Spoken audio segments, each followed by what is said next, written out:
তাদের কাছ থেকে একটা রিকুইজিশন নিছে যে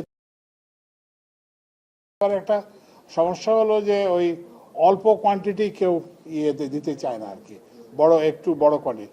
তো সেগুলো এগ্রিগেট করে বিপিসির মাধ্যমে আমরা আনার জন্য বিপিসিকে অনুমতি দিয়ে দেওয়া হয়েছে। তো আমরা আশা করতেছি যে রমজানের আগে আশা করি এটা হবে। কোটা না অল্টারনেটিভ সোর্স মানে তো অল্টারনেটিভ কান্ট্রি, অল্টারনেটিভ লাইনের ভেহিকেল, এগুলো বিভিন্ন জায়গা থেকে, ভেনেজুয়েলা থেকে আসতেছে, তারপরে আফ্রিকান কোন কোন কান্ট্রি থেকে আসতেছে, বিভিন্ন না সেটা না, ভেনেজুয়েলা না, ওখানে আরেকটা কি ল্যাটিন আমেরিকান আরেকটা অন্য কোন একটা দেশ আর কি, মানে যেগুলো এমবার্গোর অধীন না আর কি, সেই সব দেশ থেকে। এবং যেসব দেশ বা জাহাজ এমবার্গোর অধীন না, ওই এখানে একটা আইগ্যাস বলে একটা টার্কিশ কোম্পানি আছে, ওরা ওই যে বিভিন্ন জায়গা থেকে সোর্স করতে, তো এই জন্য এই সময়টা এই জন্য লাগতেছে। স্যার এলপিজি বিক্রি করে না, তারা কিন্তু এই রিসিট দেয় না, আপনাদের সরকারি যে নির্ধারিত দাম ওরা বেশি রাখে, এই জন্য। আচ্ছা, এখন এটা আমরা আলাপ করছি যেটা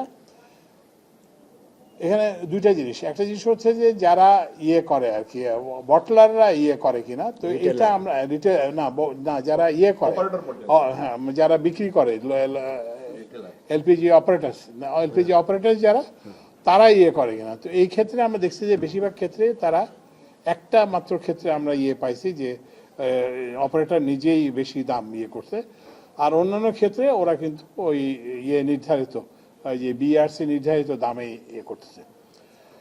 তো এরপরে হচ্ছে যে যেটা হচ্ছে যে এখন ওই যে রিটেলের পর্যায়ে যে দাম বাড়তেছে, এটা হচ্ছে সিম্পল সাপ্লাই ডিমান্ড দিয়ে জন্য, চাহিদা বেশি কিন্তু সরবরাহ কম। তো এখন ওই যে সরবরাহ কম হওয়ার কারণে, ওই যে আমদানি কম হওয়ার কারণে, ওই যারা আমদানি করে তারা আগে নিজেরাও বটলিং করতো, এবং যারা বটলিং করে না তাদেরকেও দিত। তো এখন তো আর তাদেরকে দিতে পারতেছে না আর কি। তো ওই জন্য এই যে এইটার কারণেই কিন্তু ওই যে আসলেই বাজারে, আমরা মিথ্যা কথা বলার তো কোনো অবকাশ নেই, আসলেই সিলিন্ডারের অ্যাভেলেবিলিটি কম। তো সিলিন্ডার অ্যাভেলেবিলিটি না বাড়লে তখন তো এটার একটা সুযোগ নেবেই।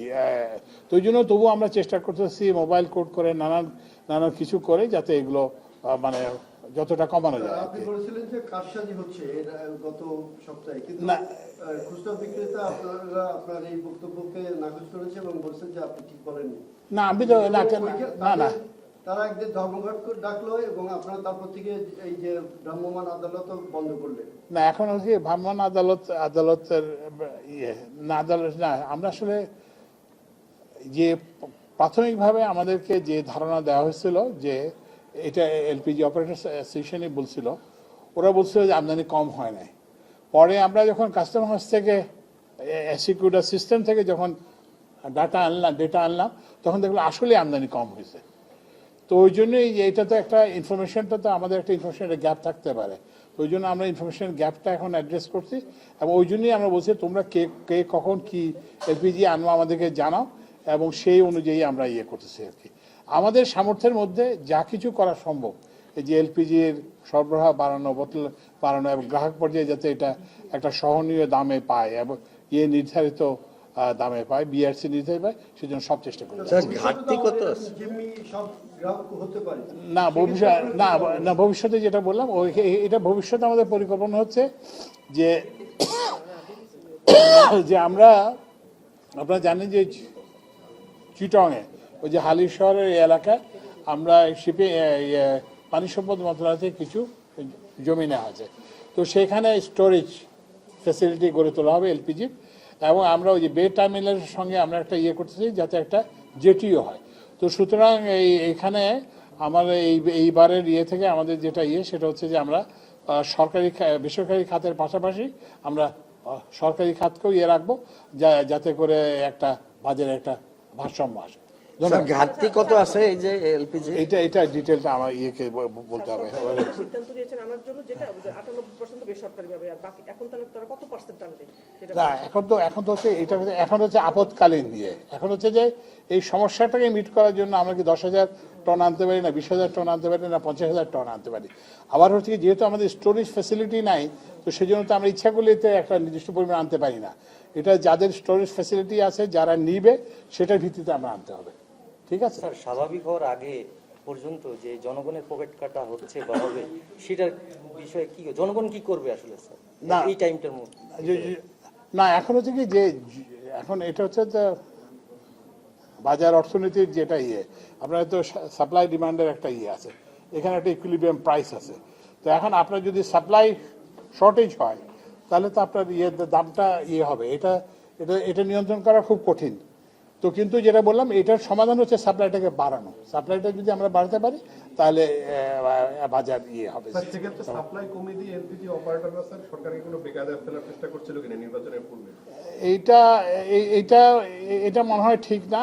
এটা আমার মনে হয় ঠিক না, কারণ এখন যে যারা মানে নতুন যে আসতেছে, ওটাতে আমরা দেখতেছি যে দের ইজ এন আপটিক, মানে যে ইম্পোর্টটা বাড়তেছে। এটা আসলে যেটা মূল সমস্যা হয়ে গেছে, আমরা যেটা স্বীকার করব সেটা হচ্ছে যে এলপিজি যেহেতু বেসরকারি খাতে, এটা কিন্তু সরকারের কোনো নিয়ন্ত্রণ নাই, এটা হচ্ছে বিআরসির মাধ্যমে হয়। তো এর ফলে আমরা এলপিজির ইম্পোর্ট আগে থেকে কোনো সময় মনিটরিং করতাম না।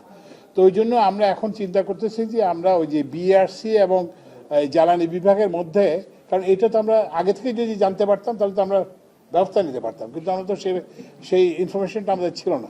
বাট এখন আমরা একটা সিস্টেম ডেভেলপ করতেছি যাতে করে ওই জ্বালানি বিভাগ এবং বিআরসি একযোগে বুঝতে পারে, আমরা যাতে হঠাৎ করে যাতে এরকম একটা পরিস্থিতির সম্মুখীন না হয়, সেটার জন্য আমরা ব্যবস্থা করি।